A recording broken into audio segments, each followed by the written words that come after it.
Hello everyone, I am Sunita, scientific writer, PRS Educational Trust. Today I am discuss about healthcare toolkit, decoding OTC, generic and branded medication. If anyone knows what is OTC, generic and branded medication, please comment in the comment section and let me know. So, firstly, I am starting with OTC. Decoding the OTC. What is OTC? OTC is over the counter drugs products. If anyone knows what is OTC, then comment in the comment section and let me know. Now I'm telling what is OTC. OTC drug are over the counter drug that refers the medication, treatment or product that are available for purchase directly by consumers without the need for a prescription. Everyone knows what is OTC is अगर हम कोई medication without prescription के ले सकते हैं pharmacy से, that is comes under OTC product, जो कि हम जनरली एंटासिड्स हो गए, हमारे कोल्ड एंड कफ में यूज होने वाली मेडिकेशंस हो गई, वो सारी हमारे ओटीसी के अंदर कवर होती हैं. Various benefits are there for OTC products, like as it is very convenient क्योंकि हमें विदाउट प्रिस्क्रिप्शन ड्रग मिल जाती है, अफोर्डेबल होती है, जो कि वेरी कॉस्ट इफेक्टिव है, लेस, क्योंकि कॉस्ट इफेक्टिव इसलिए है क्योंकि हमें डॉक्टर के पास जाने की ज़रूरत नहीं पड़ती, कहीं क्लिनिक पर या फिर हॉस्पिटल जाने की ज़रूरत नहीं पड़ती है. वो ड्रग्स हम खुद ही प्रिस्क्राइब कर देते हैं. Self prescribe drugs are comes under OTC products, जो हम डायरेक्टली फार्मेसी से जाके ले सकते हैं, जो हमें एम्पावर करती है खुद की हेल्थ को ठीक रखने में. OTC products, common type of OTC products are, जैसे हमें एक कोल्ड हो गया या कफ हो गया, तो हम डायरेक्ट हॉस्पिटल तो चले नहीं जाते, है ना. तो हम क्या करते हैं, डायरेक्ट हम अपनी फार्मेसी, जो भी हमारे नियर बाय फार्मेसीज होती हैं, हम वहां जाते हैं और खुद से ही ले लेते हैं. कफ सिरप्स ले लेते हैं, या फिर जो भी हमारी पेन किलर्स होती हैं, या थोड़े बहुत अगर एलर्जिक हो जाते हैं, एलर्जी हो जाती है हमें, तो वो भी हम डायरेक्टली जाके कोई ऑइंटमेंट हो गया या फिर पेन किलर ड्रग्स हो गई हैं, वो हम डायरेक्ट जाके ले लेते हैं. तो ये सारी जो है वो ओटीसी प्रोडक्ट के अंदर ही आती हैं, क्योंकि उसके लिए प्रिस्क्रिप्शन की ज़रूरत नहीं पड़ती, हमें किसी डॉक्टर के पास जाने की ज़रूरत नहीं पड़ती है, जिसकी वजह से हमारा जो कॉस्ट है वो भी लेस हो जाता है और कन्वीनियंट भी हो जाता है हमारे लिए, क्योंकि हमें कहीं ज़्यादा दूर जाना नहीं पड़ता. Regulations and safety considerations for OTC product. अब regulations and safety consideration for OTC product में ये है कि जो भी जो ड्रग्स होती हैं, हमारी ओटीसी प्रोडक्ट होती हैं, उसके लिए सिर्फ वही हम ओटीसी प्रोडक्ट्स ले सकते हैं जो जिनका FDA, US FDA regulatory bodies ने उसे पास करा हो. ओटीसी के मोनोग्राफ्स होते हैं जिसके अंदर हमारे इंग्रेडिएंट्स क्या क्या, उसके अंदर उस ड्रग के अंदर इंग्रेडिएंट्स प्रेजेंट हैं, कितनी डोज है, क्या फॉर्मुलेशंस है, लेबलिंग रिक्वायरमेंट सारे उसमें मेंशन्ड होती हैं. ठीक है. ओटीसी प्रोडक्ट क्लिनिक लेने का एक इजी वे भी है कि जो भी हम लें, जब हम मेडिसिन खरीदते हैं फार्मेसी से, सो उसके साथ हमें एक लीफलेट मिलती है जिसके अंदर हमें, अगर सपोज कि अगर हमें किसी बच्चे के लिए लेना है, तो उसमें हमें डोज मेंशन होगी कि अगर एज जो है, अगर 5 ईयर्स से कम है बच्चा तो उसे कितना देना है, या फिर 5 ईयर्स से ज़्यादा है तो कितना देना है. एडल्ट की, पीडियाट्रिक, सारी उसमें डोजेस जो है वो मेंशन होती हैं. तो हमें लीफलेट, अगर हम ओटीसी कोई प्रोडक्ट खरीद रहे हैं, तो हमें सबसे पहले उसका लीफलेट जरूर पढ़ लेना चाहिए. या फिर कफ सिरप हो गया, उसका जो कार्टन होता है, उसके कार्टन के ऊपर भी हमें लिखा होता है कि 1 टेबल स्पून लेना है या 2 टेबल स्पून लेना है. तो हमें वो सारी जो इंस्ट्रक्शंस है वो ठीक से पढ़ लेनी चाहिए लेने से पहले.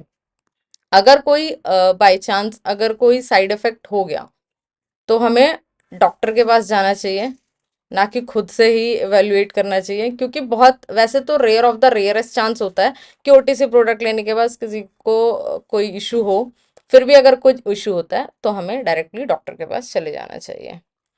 तो सेफ्टी कंसिडरेशंस में हम क्या कर देखते हैं कि जो भी इंग्रेडिएंट हमारे ओटीसी, जो हमारे प्रोडक्ट में जितने भी इंग्रेडिएंट्स यूज हुए हैं, वो सब एक्टिव इंग्रेडिएंट जितने हमारे हैं वो मॉनिटर सेफली रहते हैं। और उनकी जो लेबलिंग रिक्वायरमेंट्स हैं, जो मैंने अभी आपको बताया कि उसके ऊपर लिखा होता है, वार्निंग्स भी लिखी होती हैं कि अगर स्टोरेज कंडीशन हो गई, या फिर बच्चे को नहीं देना, किस ड्रग को मिल्क के साथ देना है या नहीं देना, किसको किस फूड के साथ देना है, वो सारी रिक्वायरमेंट्स हमारी लेबल्स पर प्रॉपरली मेंशन्ड होती हैं। तो हमें वो सारी जो भी इंस्ट्रक्शंस हैं वो केयरफुली पढ़ना चाहिए लेने से पहले।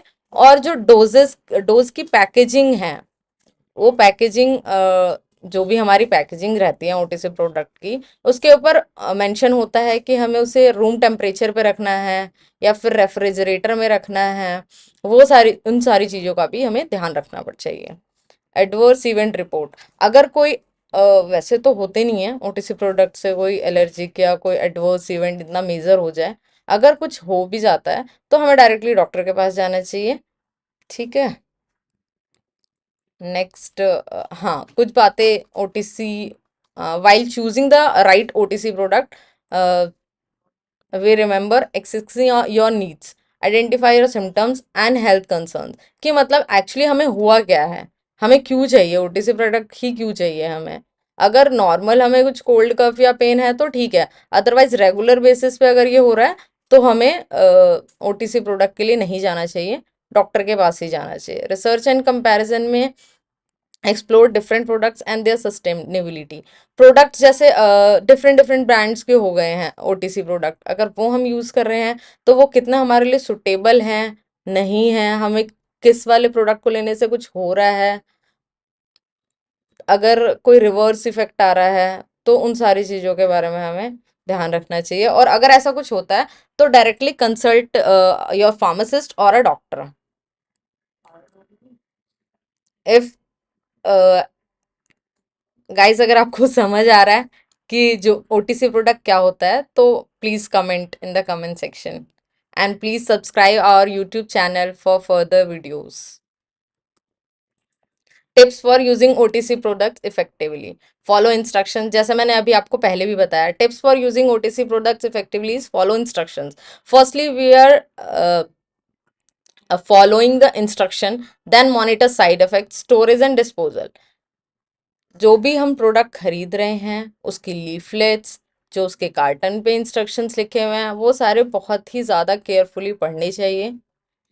और उसकी जो, अगर लेने के बाद अगर कुछ होता है, कोई साइड इफेक्ट, एडवर्स रिएक्शन हो गया, तो हमें मेडिकल असिस्टेंस की ज़रूरत है। तो उसके लिए प्लीज़ डॉक्टर के पास ही जाएं या अपने फार्मासिस्ट को कंसल्ट करें। स्टोरेज एंड डिस्पोजल में क्या है, प्रॉपरली स्टोर्ड होना चाहिए। अगर कोई हम ओटीसी प्रोडक्ट खरीद रहे हैं विदाउट प्रिस्क्रिप्शन, तो हम ले रहे हैं, कोई इशू नहीं है। बट वो कोई भी टैबलेट है तो वो ब्रेक ना हो, या फिर एक्सपायरी है, हमें वो चेक करके ही लेनी चाहिए, जिससे कि उसकी एफिकेसी एंड सेफ्टी हमें शो हो कि मेंटेन्ड है या नहीं है। अगर कुछ भी डाउट होता है तो आप अपने फार्मासिस्ट से क्वेरी कर सकते हैं। Potential risk and side effects of OTC products, understanding label, seeking medical advice and reporting adverse effect. अपने लेबल्स, जो हमारी लीफलेट है उस पे जो वार्निंग्स हैं, इंस्ट्रक्शंस हैं, वो सारी हमें ठीक से, बिल्कुल ध्यान से, केयरफुली हमें पढ़ना चाहिए। सीकिंग मेडिकल एडवाइस, अगर किसी को किसी भी ड्रग के बारे में अगर कोई डाउटफुल केस होता है तो डायरेक्ट अपने डॉक्टर से कंसल्ट करें, या फार्मासिस्ट से हम कंसल्ट कर सकते हैं कि उसकी डोजेस पर डे कितनी लेनी है, या फिर कितना हम कितने ड्यूरेशन के लिए हम ले सकते हैं।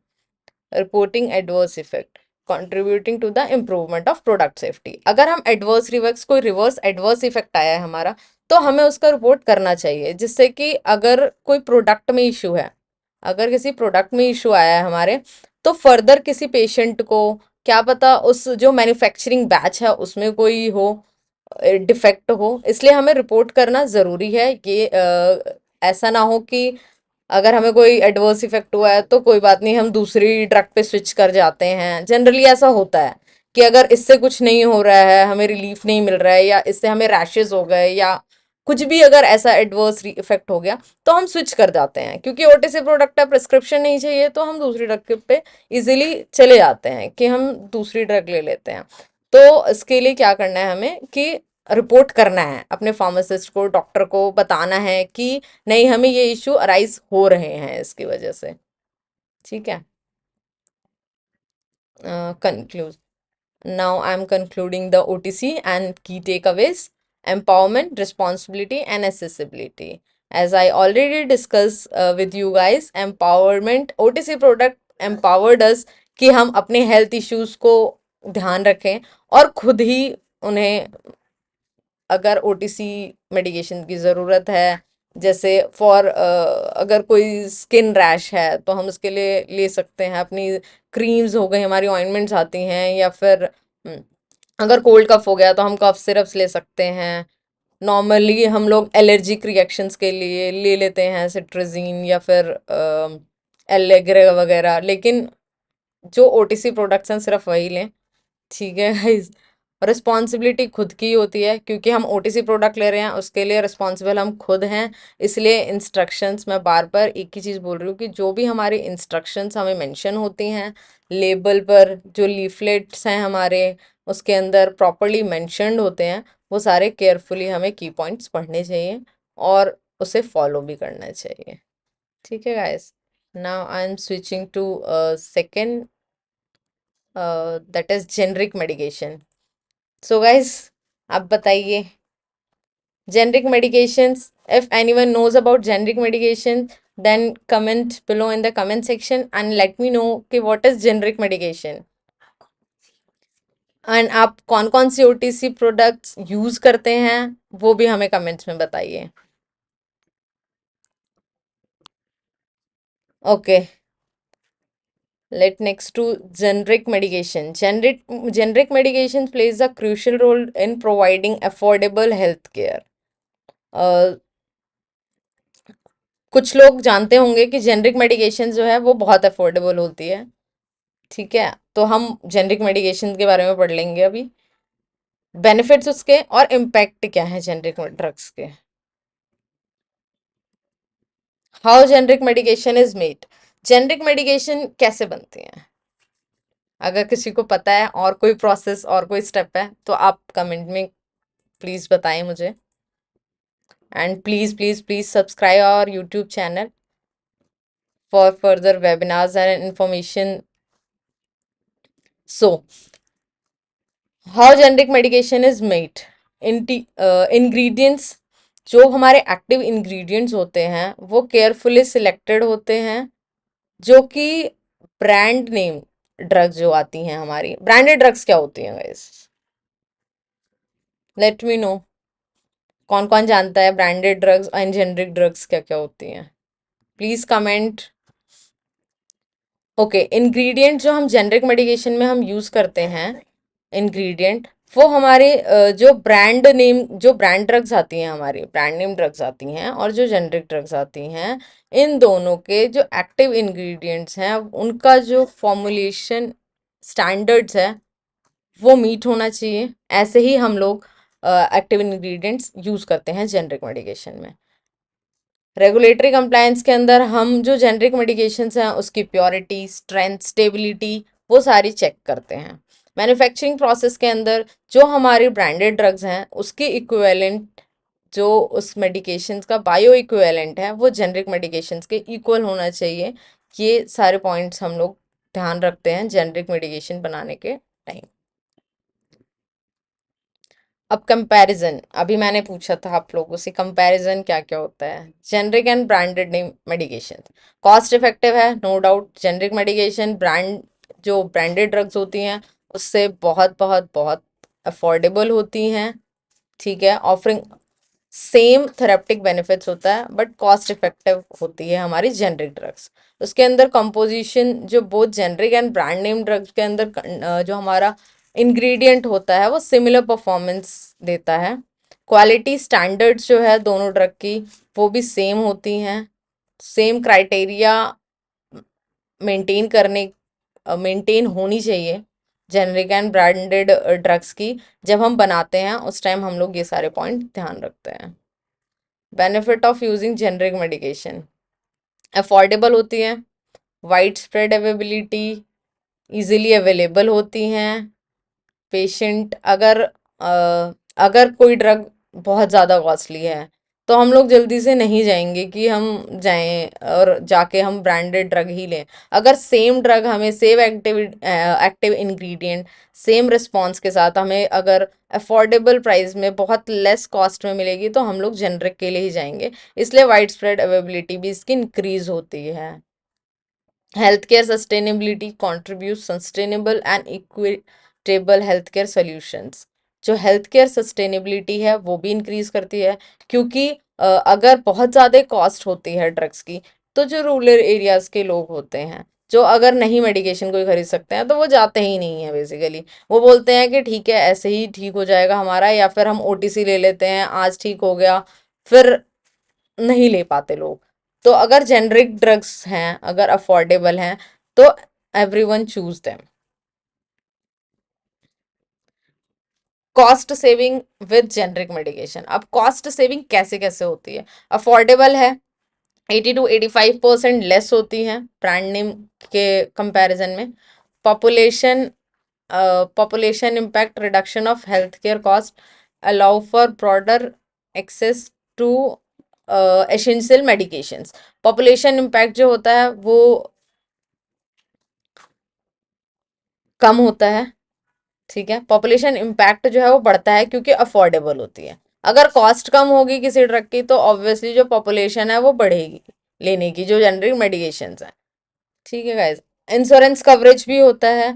इंश्योरेंस कवरेज के अंदर क्या होता है, जेनरिक मेडिकेशंस को ज्यादा प्रेफरेंस दी जाती है just because of low cost. Availability and accessibility of generic medication, global distribution, जैसे कि मैंने अभी बताया अफोर्डेबल है, ज़्यादा लोग लेंगे, और ग्लोबली ये वाइड ग्लोबली डिस्ट्रीब्यूटेड है फार्मेसीज में, हेल्थ केयर फैसिलिटीज में।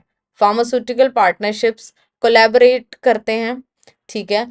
डिफरेंट डिफरेंट फार्मास्यूटिकल कंपनीज जो है, मैन्युफैक्चरर, डिस्ट्रीब्यूटर, जो भी स्टेप बाय स्टेप जिनकी भी जरूरत पड़ती है, सप्लाई चेन हो गए, सारे सबसे पार्टनरशिप रहती है जिससे कि एक किसी एक गांव में भी, देहात में, छोटी जगह पे भी हम जेनरिक मेडिकेशन पहुंचा सकें। और अभी तो आपको पता भी होगा जो जेनरिक मेडिकेशंस के लिए स्टोर खोले गए हैं, गवर्नमेंटल स्टोर जो हैं, वहाँ पे जेनरिक मेडिकेशन इजीली अवेलेबल होती हैं और बहुत लो कॉस्ट में होती हैं। वो हर जगह ही आपको इजीली मिल जाएगी कहीं पर भी आप जाएंगे तो।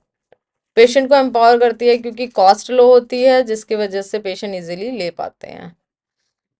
Now I am concluding and generic medications. Cost efficiency, जैसे कि मैंने आपको बताया कॉस्ट इफेक्टिव होती है। प्रूवन एफिकेसी, एफिकेसी जो है ब्रांड के इक्विवेलेंट होती है। ग्लोबल एक्सेप्टेंस है। रेगुलेटरी कॉन्फिडेंस, उसकी जितने भी रेगुलेटरी टेस्टिंग होती हैं वो इक्विवेलेंट टू ब्रांडेड ड्रग ही होती हैं, चाहे वो स्टेबिलिटी है या फिर और कोई। तो गाइज आपको जेनरिक मेडिकेशंस के बारे में और कुछ क्वेरी हो तो आप क्वेश्चन कमेंट में डाल सकते हैं। और कितने लोग जेनरिक मेडिकेशंस को प्रेफरेंस देते हैं वो मुझे कमेंट में बताएं। Now I'm switching to branded medication. Branded medication also plays a crucial role in the pharmaceutical industry and patient care. It encompasses a wide array of benefits from quality assurance to market recognition.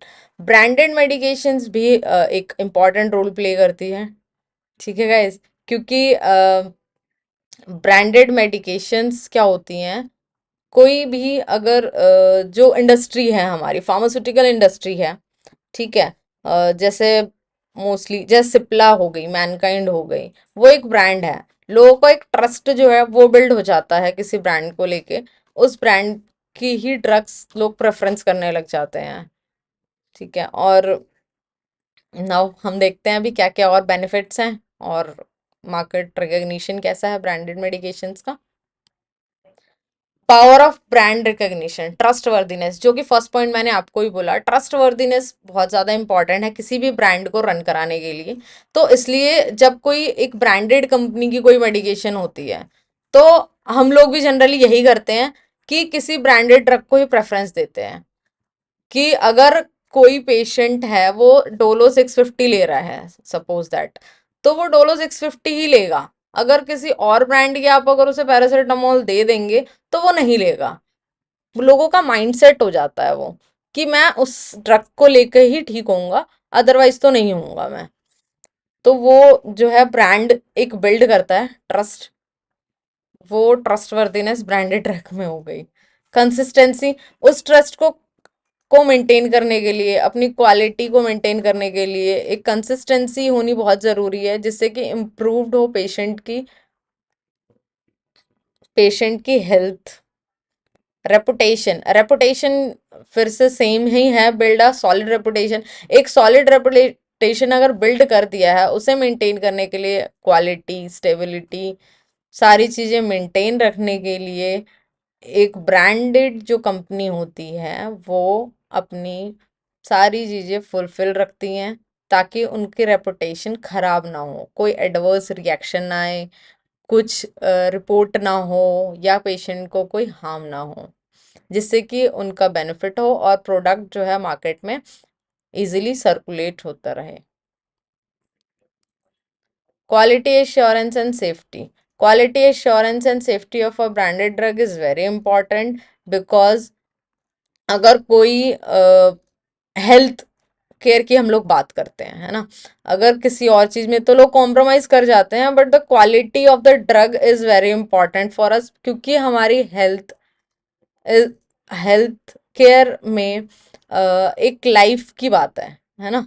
तो rigorous testing means he यही है कि अगर कोई brand में अगर कोई किसी ब्रांड ने कोई ड्रग एक डिस्ट्रीब्यूट कर दी है, आ गई मार्केट में, तो उसे रेगुलर बेसिस पे हम टेस्टिंग कराते रहेंगे, जिससे कि मतलब वो कंपनी जो है वो टेस्टिंग कराती रहती है, रिग्रेस टेस्टिंग, जिससे कि अगर कोई बैच में या फिर किसी प्रोडक्ट में अगर कोई कंटामिनेशन हो गया, या कोई भी अनस्टेबिलिटी, अनसर्टेनिटी की वजह से अगर कॉज हुई है, इफेक्ट को अगर इफेक्ट अगर उसकी लेस हुई है, तो वो सारे प्रोडक्ट्स जो हैं वो मेंटेन करने के लिए रिग्रेस टेस्टिंग की इम्पोर्टेंस है।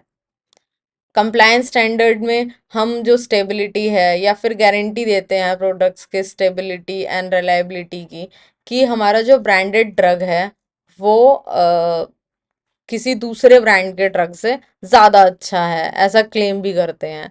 तो क्लेम करने के लिए जो स्टैंडर्ड है वो मेंटेन करने के लिए रेगुलर टेस्टिंग होनी चाहिए, और ट्रांसपेरेंसी इस कम्स अंडर कि जो हमारा मैन्युफैक्चरर है, जो कंज्यूमर है, हेल्थ केयर प्रैक्टिशनर्स हैं, फार्मासिस्ट हैं, सबके बीच में ट्रांसपेरेंसी होनी चाहिए, कि अगर किसी में कोई इशू आ भी गया, अगर किसी सपोज दैट अगर किसी बैच में कोई कंटामिनेशन आ गया, तो उसे बैच को फॉलोअप के लिए भेज देते हैं, जिससे कि फर्दर किसी पेशेंट को हार्म ना हो। Pricing and affordability consideration is balancing affordability and quality to ensure access for all patient. Patient के लिए एक कोई भी ड्रग अफोर्डेबल होना, साथ के साथ क्वालिटी का होना बहुत इंपॉर्टेंट है। तो उस वैल्यू को मेंटेन करने के लिए जो ब्रांडेड ड्रग्स होती हैं उस पे लोग चाहते हैं कि ब्रांडेड ड्रग है मींस उसकी क्वालिटी भी अच्छी होगी, और अफोर्डेबल अगर थोड़ा होगा भी तो मैनेज कर लेते हैं लोग क्वालिटी की वजह से। इसलिए क्वालिटी जो है ब्रांडेड ड्रग की, मैं ये नहीं बोलूंगी कि जेनरिक से बहुत ज़्यादा होती है, बट हाँ क्वालिटी जो स्टैंडर्ड्स हैं, अपने जो फार्मास्यूटिकल जो ब्रांडेड फार्मास्यूटिकल कंपनीज हैं, वो अपनी क्वालिटी को एक डबल चेक अप बोल सकते हैं, इंश्योर रखते हैं कि हाँ पेशेंट को कोई हार्म ना हो, जिसकी वजह से मार्केट एडेप्टेशन है वो ऑटोमेटिकली बढ़ जाती है, और पेशेंट की डिमांड भी बढ़ जाती है, क्योंकि ब्रांडेड ड्रग पे लोग इसीलिए फिर स्विच करते हैं कि उनका एक ट्रस्ट बिल्ड हो जाता है कि हमें इस ड्रग से ही, जैसे मैंने अभी डोलो 650 का आपको एग्जांपल दिया था, कि हमें उससे ही रिलीफ मिल रहा है, तो लोग इसलिए स्विच करते हैं, तो market demand and patient need दोनों बढ़ जाती है। कंपटीशन बहुत है मार्केट में, सबको पता है ना गाइस। जिसको जिसको लगता है कंपटीशन नहीं है वो कमेंट करके बताओ मुझे जल्दी। Okay. Product innovation, strategic marketing and customer engagement, ये सारा मार्केट कैसे मैनेज होता है। Product innovation, constant innovation to differentiate product in a competitive market. अब डिफरेंट डिफरेंट ब्रांड्स हैं, ऐसा तो है नहीं कि एक ही ब्रांड है, बस सिप्ला मैंने बोल दी तो बस सिप्ला ही है, मैनकाइंड ही है। बहुत सारे ब्रांड्स हैं, तो उन लोगों के बीच में एक इनोवेशन लाने के लिए वो लोग अपने अपने प्रोडक्ट्स में इनोवेशन लाने के लिए डिफरेंट डिफरेंट प्रोडक्ट्स यूज करते रहते हैं, और लोग भी यूज करते रहते हैं चीजें। स्ट्रैटेजिक मार्केटिंग इफेक्टिव मार्केटिंग होती है, जिसकी वजह से एक मार्केट में अपनी पोजीशन मेंटेन करने के लिए बनाते हैं लोग, क्लेम करते हैं कि हाँ हमारा प्रोडक्ट बहुत इफेक्टिव है, तो उसके लिए स्टैंडर्ड जो है वो मेंटेन रखते हैं। कस्टमर एंगेजमेंट भी हमारी मैक्सिमम जो कस्टमर्स होते हैं वो तो जैसे एड्स आते हैं, ठीक है, तो माइंड में एक स्टिक हो जाता है, तो वो माइंड में स्टिक करने के लिए एडवर्टाइजमेंट एक इम्पॉर्टेंट रोल दे देता है कि हाँ ब्रांडेड ड्रग्स जो हैं वो डिमांड इंक्रीज कर देती है। Now, here I am concluding what is generic medication. Patient centric approach है, क्योंकि लोगों का ट्रस्ट बिल्ड करते हैं ब्रांडेड कंपनीज एंड सेटिस्फाई करते हैं। इनोवेशन एंड इंटीग्रिटी होती है। Future possibility, embracing new technology and health care advancement for prosperous future. Future possibilities होती हैं, लोग यही ब्रांडेड ड्रग्स का ये होता है कि फ्यूचर में भी कोई हमारा कोई एडवर्स इफेक्ट ना आए, जिसकी वजह से वो रेगुलर टेस्टिंग कराते ही रहते हैं। ठीक है गाइस। नाउ किसी को कोई क्वेरी हो तो आप कमेंट में लिख सकते हैं। ठीक है गाइज। और मैं कुछ आपको एग्जांपल्स बताती हूँ, ये ओटीसी प्रोडक्ट के एग्जांपल्स हैं।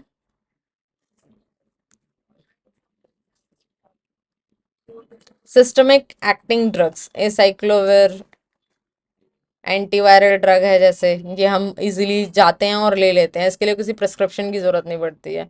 एंटीहिस्टामिन हो गया, एंटीटिसिव,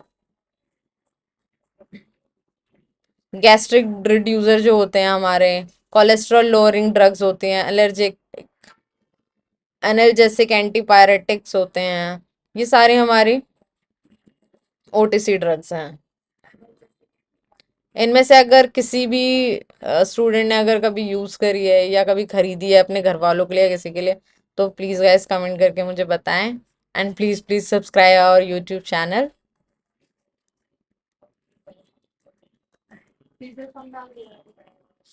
एंड फीडबैक फॉर्म आपको डिस्क्रिप्शन में मिल जाएगा, आप फीडबैक फॉर्म फिल करके मुझे बताएं, फीडबैक दें, क्योंकि फीडबैक बहुत ज़रूरी है। अगर कुछ इसमें आपको लगा है तो आप मुझे बता सकते हैं। और now I'm closing and signing off from my webinar. Okay, thank you so much, guys.